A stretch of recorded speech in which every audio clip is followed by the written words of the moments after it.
Filter లేకుండా filter coffee ఎలా పెట్టుకోవాలో చూసేద్దాం, వచ్చేయండి మరి.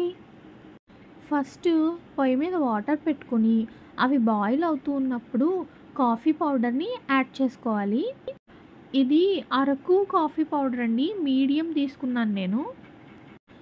ఈ డికాషన్ బాగా మరిగించుకోవాలి. పక్కన ఇంకో స్టవ్ మీద పాలు కూడా పెట్టుకుని అవి కూడా మరిగించుకోవాలి. డికాషన్ బాగా మరిగిన తర్వాత ఫిల్టర్ చేసుకుని ఇలా పక్కన పెట్టుకోవాలి స్ట్రైనర్తో. పాలు బాగా మరిగి పొంగొచ్చి మరుగుతున్నప్పుడు ఈ డికాషన్ని తీసుకుని అందులో వేసుకుని మిక్స్ చేసేసుకోవాలి. ఆ తర్వాత ఇందులోనే మనం షుగర్ కూడా యాడ్ చేసుకోవాలి, కానీ షుగర్ వేస్తున్న క్లిప్పింగ్ మిస్ అయిపోయిందండి. ఇలా పొంగొచ్చిన తర్వాత బాగా మరిగించుకుని స్టవ్ ఆఫ్ చేసుకుని సర్వ్ చేసుకోవడమే.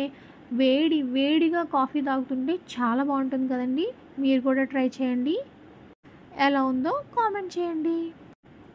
సబ్స్క్రైబ్.